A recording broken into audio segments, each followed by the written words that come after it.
Friends and welcome to my channel. तो NSC का circular आ गया है कि 20th ऑफ नवंबर से जो सेबी के गाइडलाइंस के हिसाब से चेंजेस हुए हैं हमारे एफ एंड अकाउंट में, उसके कारण जो हमारे लॉट साइज जो रिवाइज होनी थी, तो वो लॉट साइज अब क्या रहेंगे इसका उन्होंने एक सर्कुलर नोटिफिकेशन निकाल दिया है। ठीक है, तो चलो देखते हैं क्या क्या चेंजेस हुए लॉट साइज में। तो इस सर्कुलर के हिसाब से आपका निफ्टी 50 की जो साइज़ है, निफ्टी 50 की जो क्वांटिटी है, वो अब 25 से बढ़ कर के 75 हो जाएगी। ठीक है, और बैंक निफ्टी 15 से बढ़कर 30,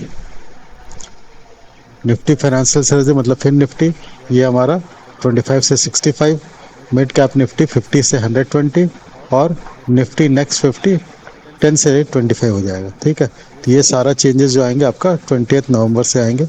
ठीक है, तो उससे पहले तक हमारा अभी तक 20 नवंबर तक जितनी भी एक्सपायरी चलेगी, ठीक है, वो एज पर दिस हमारे एग्जिस्टिंग आपके जो लॉट साइजेस है इसी के हिसाब से होंगी। ठीक है, और फिर उसके बाद से 20 नवंबर के बाद से हमारी जो एक्सपायरी के जो चेंज एक्सपायरी जो है वो इसके हिसाब से होंगी। ठीक, तो निफ्टी है 25 से 75 हो जाएगा।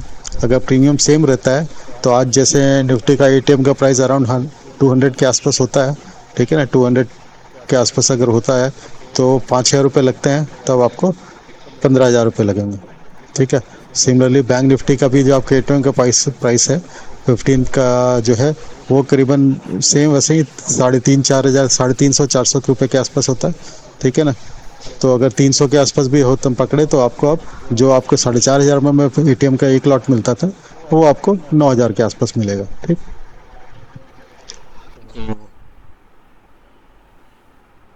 ये काफ़ी लॉट साइजेस तो मतलब बैंक निफ्टी में तो बहुत ज़्यादा चेंज नहीं हुआ, फिर जस्ट डबल हुआ है, लेकिन निफ्टी में ट्रिपल हो गया, और निफ्टी की एक्सपायरी वीकली रहने वाली है। ठीक है, तो अब यहाँ पे क्या है, लॉट साइज अच्छा हो गया तो इसका फ़ायदा भी है नुकसान भी है। लॉस होगा तो बड़ा होगा, लेकिन इसमें छोटे से पॉइंट गेन में भी आपको ठीक ठाक आपको क्या बोलते हैं प्रॉफिट हो सकता है।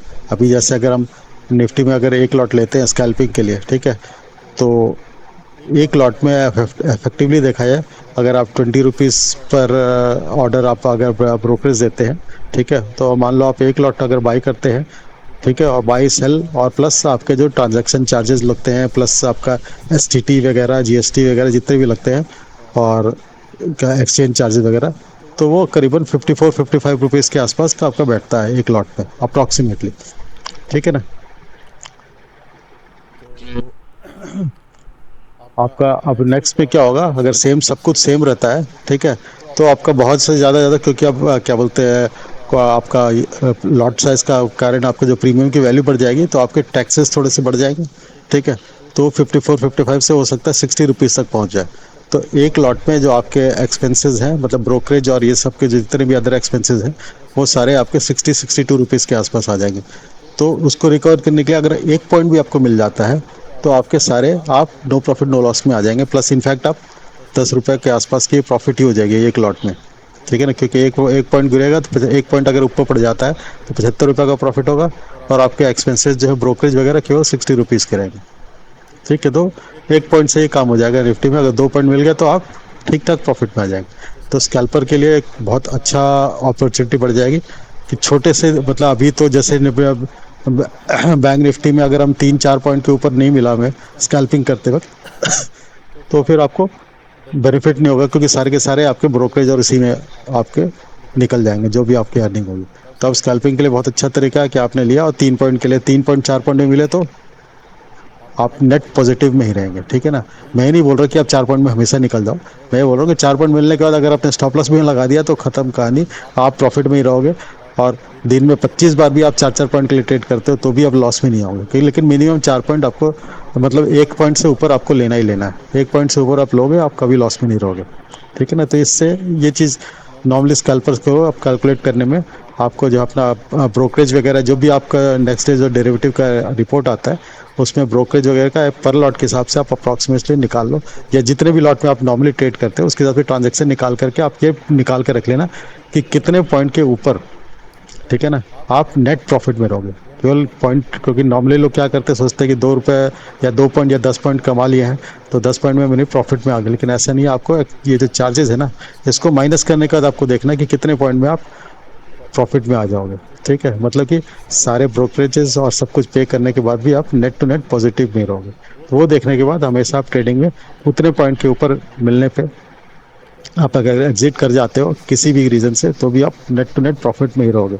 या फिर स्टॉप लॉस ट्रेल करना स्टार्ट कर दो उसके ऊपर, क्योंकि आपको पता है अब लॉस तो आपको नहीं हो सकता।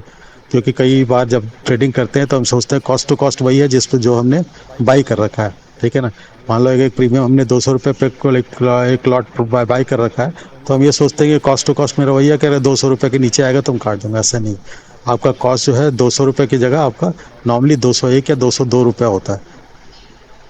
ठीक है, उसका रीज़न ये है क्योंकि आपको ब्रोकरेज भी देने हैं। ठीक है, तो बेटर यही है कि आप इस लॉट के हिसाब से अपना कैलकुलेशन करके देख लेना कि मिनिमम के एक लॉट में आपको कितने पॉइंट चाहिए होंगे, जितने भी लॉट कितने पॉइंट चाहिए होंगे ताकि आप नेट पॉजिटिव में रहो। उसके बाद उसके ऊपर आप हमेशा कॉस्ट टू कॉस्ट का जो अपना कैलकुलेशन है वहाँ पे शिफ्ट कर देना। ठीक, तो बहुत शॉर्ट था, मैंने ये बताने के लिए आपको आज के वीडियो बनाया हूँ। ठीक है, और ओवरऑल बाकी एनालिसिस तो हमने डाल ही चुके हैं, वीडियो अपलोड कर चुके हैं।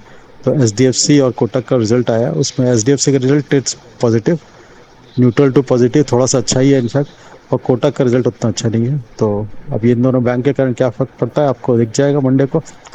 अगर एच और एक्सिस बैंक दोनों पॉजिटिव रहे तो मार्केट में अपसाइड के चांसेस रहेंगे। और अब एच में कोई इस रिजल्ट के कारण न्यूट्रल ही रहते हैं, ठीक है, तो फिर कोटक हो सकता है नीचे की तरफ ड्रैग करे। ठीक है, तो आप मॉर्निंग को, मंडे की मॉर्निंग को आप ऑब्जर्व करेंगे सबसे पहले एच के स्टॉक में क्या हलचल चल रही है। अगर वो पॉजिटिव टेरिटरी में रहेगा तो हमारा बैंक निफ्टी भी पॉजिटिव ही रहेगा। ठीक है, चलो फिर क्लोज करते हैं।